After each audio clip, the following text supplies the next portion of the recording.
안녕하십니까. 경매대왕 김진남입니다. 오늘 법원에서 재경매를 실시하는데 재경매를 왜 하는지 그 이유를 확인하는 방법을 알아보도록 하겠습니다. 재경매에 들어가는 물건은 경매 물건에 무언가가 하자가 있거나 정확한 권리 분석을 못했기 때문에 재경매에 들어가려면 반드시 경매 이유를 확인해야 됩니다. 그렇지만 경매 이유를 100% 확인하는 방법은 없는데 제가 다음과 같이 6가지 방법을 알려드리면은 약 90%는 그 이유를 확인할 수가 있습니다. 첫 번째로 경매에 대해 확인하는 방법입니다. 경매에 저도 대부분 잘 모르지만은 관공서에서 경매 중지를 요청을 접수하는 경우가 있습니다. 이러한 경우인데 이것은 음성군에서 법원에 경매 중지를 요청을 했습니다. 중지 요청은 이미 그 토지는 음성군에서 보상을 끝냈다 하는 내용이 있었고, 또 경매계 낙찰자가 전화를 해서 나는 이러이러한 이유로다가 돈을 못 내겠다 하는 그 전화를 하는 경우가 있습니다.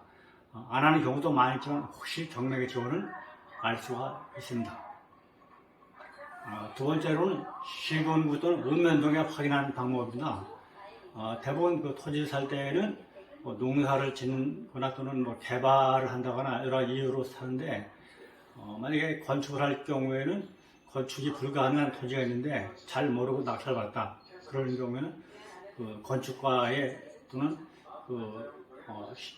구청의 상수과나 하수과에 전화하면 됩니다. 바로 이러한 경우가 되겠습니다. 우선 제주도 조철읍 결의에 있는 토지인데 2번 유찰되어서 저도 충분히 가능성이 있다고 판단을 했는데 나중에 낙찰자가 대금을 납부하지 않았습니다.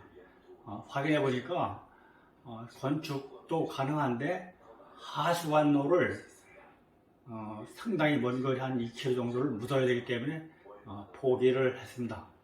그리고 제주도에서는 상수도가 들어가지 않으면 마찬가지로 건축이 불가능하고, 특히 해발 300m 이상에서는 건축 조건이 상당히 까다로워지고 꼭 그 하수관로를 설치하라고 합니다. 다음에 세 번째로는 주변 여건을 잘못 판단한 경우입니다. 가까운 곳에 공동묘지가 있다, 또 하수 처리장이 있다, 축사가 있다, 양식장이 있다 할 때는 상당히 건축에 제한을 받겠습니다. 특히 이 중에서 축사가 있는 경우에는 거의 하루 종일 냄새가 나는 경우도 있고, 또는 바람에 따라서 냄새가 많이 나는 경우가 있는데, 이러한 곳은 특히 피해야 됩니다. 축사 주변에 오랫동안 거주한 분들은 잘 모르겠다고 하는데, 새로 그런 집을 사거나 건축을 하려는 분들은 대부분 포기를 하는 경우가 많습니다.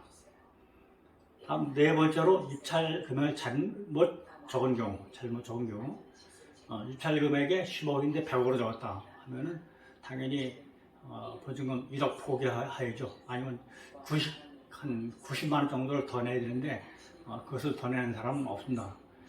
누가 이걸 하나 더 쓰겠냐 하지만 실제적으로 법원에서 가끔 일어난 그러한 경우가 되겠습니다.